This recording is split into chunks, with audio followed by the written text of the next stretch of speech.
안녕하세요. 원성도 TV를 찾아주셔서 감사합니다. 오늘은 섭리의 수리바퀴 구속사 17번째 금송아지와 성막입니다. 성경의 범위는 출애굽기 32장부터 40장 끝까지입니다. 앞에서 말한 대로 모세가 산에서 율례와 성막의 식양을 듣는 중에 산 밑의 백성들은 모세의 내려옴이 더딘 것을 보고 새로 인도할 신을 찾죠. 그러자 아론이 백성들에게서 금붙이를 받아 이것을 녹여 송아지 형상을 만들어 이것이 이스라엘을 인도할 참 신이라며 제사를 드리는데, 이 제사가 먹고 마시고 취하고 뛰는 그러한 소란스러운 것이었어요. 산에서 내려오던 모세가 이를 보고 대놓아요. 손에 들고 있던 하나님이 만드신 그 십계명의 돌판들을 산 아래로 집어던져 깨뜨리고 그들이 만든 송아지를 가져다가 불살고 또 부추어 가루를 만들어서 그 가루를 물에 타서 이스라엘 백성들에게 먹이고, 그래도 분이 안 풀려서 레위인들을 시켜서 3,000명을 살해를 합니다.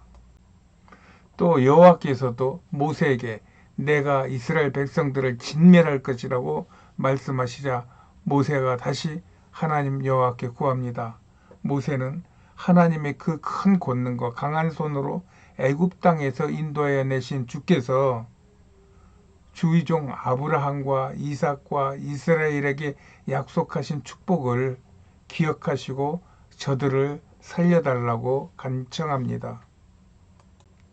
그렇지 않으시려거든 아예 나를 주의 책에서 내 이름을 지워버리고 나를 버리시고 저들을 살려달라고 간구하자 여호와께서 뜻을 돌이키십니다.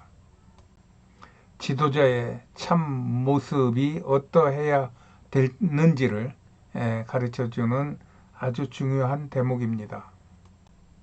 그 후 모세는 이스라엘 백성이 진에서 멀리 떨어진 곳에 장막, 즉 회막을 치고 있었는데 여호와께서 다시 십계명을 새길 돌판을 가지고 산으로 오르라고 명하시니 모세는 돌판 둘을 다시 만들어 시내산으로 오릅니다. 모세는 그때 다시 산 위에서 40일을 금식하며 십계명과 율례를 받고 십계명을 돌판에 기록하는 사이에 모세의 얼굴에는 하나님의 광채가 빛납니다. 모세가 그 증거의 두 판을 들고 시내산에서 내려올 때 모세는 자기가 여호와의 광채가 나는 것을 알지 못했어요. 그러나 그가 내려오자 아론과 온 이스라엘 백성들이 모세의 얼굴에서 광채가 나는 것으로 인하여 모세와 가까이 하기를 두려워합니다. 그때서야 모세가 자기에게서 여호와의 광채가 빛을 발하는 것을 깨닫고 여호와의 그 말씀을 증거할 때는 얼굴에 수건을 가리고 또 회막에 들어가서는 수건을 풀고 하면서 이스라엘 백성들에게 하나님이 말씀하신 바를 전합니다. 드디어 35장부터 모세가 이스라엘의 온 회중을 모으고 여호와의 말씀대로 여호와의 식양대로 성막을 짓습니다. 이렇게 성막은 죽음으로 드려진 아벨의 제단, 또 오직 말씀에 따른 아브라함의 세겜 제단, 또 이삭의 생명을 바친 아브라함의 모리아 제단, 또 3,000명의 희생을 드린 오늘 모세의 시내산 제단, 또 7만 명의 희생을 드린 다윗의 오르난의 타작 마당의 제단과 모리아산에 다시 재건한 솔로몬의 성전, 또 이스라엘 멸망으로 세워진 유대 회당, 예수님이 죽으심으로 세워진 예루살렘 성전, 또 오순절 기도로 세워진 신약 교회, 그리고 결국은 새 예루살렘 교회로 이어지는 교회의 역사를 볼 수 있는데, 오늘과 같이 교회의 역사의 대부분은 피로 세워진 것이 교회의 역사라는 것입니다. 이 말은 생명은 피에 있음과 같다고 하신 말씀처럼 이 피를 드리는, 즉 생명을 들여서 하나님의 전을 세우는 이것이 교회라는 것입니다. 그래서 교회가 세워지기 전에 드려지는 생명, 즉 피를 뿌리는 그런 희생자들을 이 세상의 눈으로 보고 이 세상의 기준으로 보면은 정말 여러 가지 억울하고 또 변론할 것이 많은 그런 일이지만, 그러나 하나님께서 이 세상을 이끌어 가시고 하나님의 택한 영혼들을 구원하시는 과정에서 그들은 하나님 앞에 영광스럽게 쓰임받은 하나님의 제물들이라고 저는 믿는 사람입니다. 물론 그들이 죄를 짓고 잘못해서 죽은 사람들도 있어요. 그러나 저는 그 모든 것을 다 하나님께서 작정하시고 이루어 가시는 그의 섭리 속에서 교회를 세우기 위해 드려진 생명들이고 희생의 제물들이다. 저는 이렇게 보고 있습니다. 그래서 교회는 거룩한 곳이고, 그래서 교회는 우리의 생명과 같은 곳이라는 것을 말할 수가 있죠. 이후 모세가 이스라엘 백성들에게 성막 지을 재료를 드릴 것을 호소하자 백성들이 성막에 필요한 물품을 모든 일을 하기에 남을 만큼 가져오고, 모세는 부사렐과 오리압을 지명하여 앞에 25장부터 모세에게 하나님께서 말씀하신 그 성막의 식양 그대로 39장까지 성막을 건조합니다. 마침내 40장에서 모세가 애굽을 떠난 지 제2년 정월 초일일에 그 성막을 완성합니다.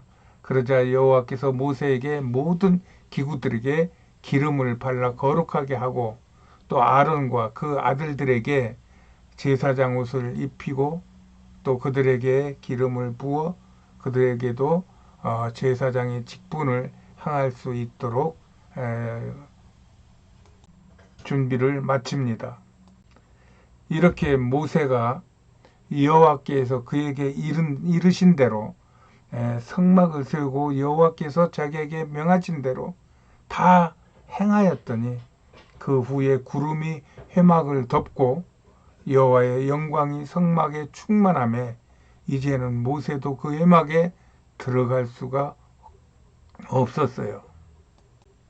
이후 구름이 성막 위에서 떠오르면 이스라엘 자손이 그 구름을 따랐고, 구름이 머무르면 이동하지 아니하였으며 구름 기둥과 불 기둥이 성막을 떠나지 않는 것으로 출애굽기가 끝이 납니다.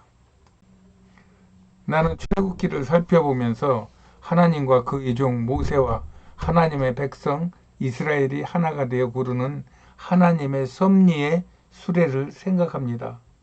모세는 하나님의 영광 속에서 금식하며 거룩함을 품고 나왔었고, 단 10분도 못 참고 혈기를 부려 하나님이 손수 만들어주신 언약판도 던져 깨버리고, 또 동족 3,000명을 집단 살해를 합니다.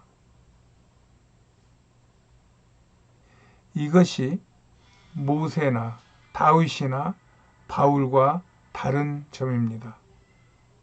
그는 광야 40년 연단을 받았고 하나님과의 만남에서 큰 은혜를 받았음에도 그의 성품엔 전혀 변화가 있었던 것 같지가 않습니다.